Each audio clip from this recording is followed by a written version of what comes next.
안녕하세요. 상상입니다. 오늘은 그 경매 말씀을 조금 드려볼게요. 방금 전에 그 젊은 신혼부부께서 다녀가셨는데 집에 경매로 나왔어요. 그 경매를 당한 거죠. 이유를 들어보니까 그 다세대에 임차를 하셨는데 계약서를 쓸 때 정확한 주소를 기입을 하지 않아서 이 임차 건물이 임차 세대가 경매로 그냥 나와 버렸어요. 최우선 변제를 받지 못하는 상황이 되는 그러한 안타까운 상황이 발생됐는데, 최근에 그 강서구 화곡동에 경매 물건이 조금 늘어요. 늘 이쪽에는 경매 물건들이 많이 있었어요. 늘 다른 타 지역보다는 화곡동 지역이 경매 물건이 많았는데, 요번 건은 여러분들이 왕왕 실수를 하기 쉬운 그런 사례여서 이렇게 영상으로 좀 알려드리려고 찍고 있습니다. 여러분, 그 단독주택과 집합 건물, 요거는 다릅니다. 무엇이 다르냐?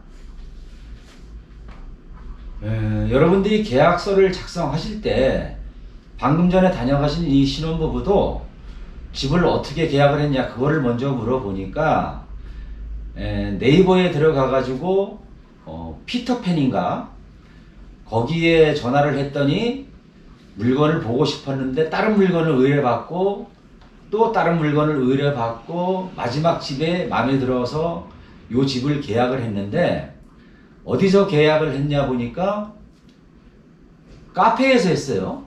부동산에서 계약한 게 아니고 카페에서 누가 나와서 계약을 했습니까 했더니 무슨 과장이라는 사람이 오셔서 그걸 계약을 한 거예요. 컨이죠, 컨. 그러니까 부동산 이 계약서상에 공인중개사 그 명판과 직인 이런 게 없는 거예요. 그냥 차 마시는 카페에서 그 피터팬인가 어디 들어가가지고 뭐 컨 비슷한 사람들이 양복 입고 나와가지고 그렇게 계약서를 작성했는데, 그 임차 건물이 다 세대였던 거예요. 그래 신혼부부 이분들은 내 친구도 나와 비슷한 건물에 들어갔는데 주소를 이렇게 썼다. 그런데 괜찮은데 왜 나만 이렇게 되느냐, 이렇게 얘기를 하시거든요. 그런데 집합 건물과 단독 건물, 단독주택은 달라요. 경매가 실행될 때에는 어떻게 실행되느냐 하면은, 단독주택, 즉 다가구는 주소까지만 쓰면 돼요. 주소. 무슨 동, 무슨 번지, 거기까지 주소를 쓰면은 경매는 실행이 안 돼요. 단독주택, 즉 다가구에서는. 단독이니까 그 집 주소가 정확하게 명칭이 표기가 되는 거거든요. 그런데 집합 건물일 경우에는 호수, 동, 호수까지 정확하게 표기를 해야 돼요. 이분들은 단독처럼 표기를 한 거예요. 그 양복 입으신 분이 오셔가지고 카페에서 쓸 때 주민등록 뒤에 대충 나온 거 그거 호수까지도 쓰지도 않고 그렇게 쓰신 거예요, 계약서를. 여러분들 주민등록 뒷면에 나와 있는 그 주소, 여러분들이 가지고 계시고 있는 신분증에 나와 있는 그 주소로 계약서를 작성하잖아요. 그거 맞는 거 아니에요. 여러분들이 주소를, 계약서상에 주소를 기입할 때에는 반드시 등기사항 전부증명서, 등기부 등본이라고 그러잖아요. 거기에 나와 있는 주소를 똑같이 기재를 해 주셔야만 경매 실행이 안 됩니다. 등기사항 정부 증명서에 나타난 주소와 여러분들이 가지고 계신 신분증 주소가 다를 경우에는 반드시 등기사항 전부 증명서를 발급받아서 확인해 본 다음에 그 주소지로 나온 주소로 계약서를 작성해야만 지금과 같은 경매 실행을 당하는 우를 범하지 않습니다. 등기사항 전부 증명서는 소유권에 관한 사항이잖아요. 또 다를 때가 있어요. 무엇과? 건축물 대장과. 등기사항 전부 증명서가 건축물 대장 주소와 면적이 다를 경우에는 어떻게 하느냐? 그럴 때에는 건축물 대장에 나와 있는 그 용도에 나타난 소재, 지목, 지번, 면적 이런 거를 정확하게 건축물 대장에 나와 있는 그 써여 있는 주소와 면적 등을 정확하게 기재를 해 주셔야만 여러분들이 추후에 집주인들이 불의의 사정으로 돈을 제때 은행 등 채권자에게 변제를 하지 못할 경우에 집이 날아가지 않는 그런 상황이 발생되는 거예요.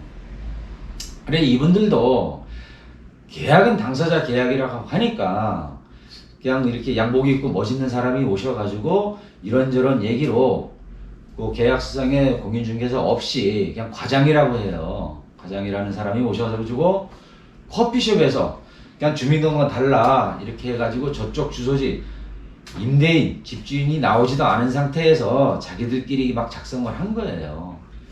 그리고 집주인이 어떤 사정으로 부도를 내고 도망다니다가 이 집이 경매로 실행되는데 이 임차인들은 주소지를 정확하게 다세대인데도 불구하고 단독처럼 그냥 간단하게만 쓴 거예요. 몇 번째까지만. 당연히 경매 당하죠. 자기가 어디 살고 있는지가 정확하게 나타나지 않는데 집행을 하죠. 이거는. 소액 최우선 변제도 못 받는 거예요. 이런 경우에는. 저희들한테야 이게 가장 센 기초인데도 불구하고 요즘 분들은 이런 거를 잘 살피지를 않아요. 하도 어처구니가 없는 이런 상황인데 안타깝습니다. 이런 거. 여러분들 계약하실 때 좀 알아보고 정확하게 하시는 게 좋을 것 같아요. 보증금 1, 2억이 적은 돈이 아니잖아요. 당장 어떻게 하실 겁니까? 조금 한번 물어도 보시고 계약서 사항을 확인도 해 보시고 이게 맞는지도 제3자라든가 또 확인도 해 보셔야죠. 돈을 주고 또 내가 살 곳이 정확한지 이런 것들 답답한 마음에 영상 아침부터 올려봤습니다. 오늘도 좋은 하루 되시고요. 항상 건강하십시오. 감사합니다. 상상이었습니다.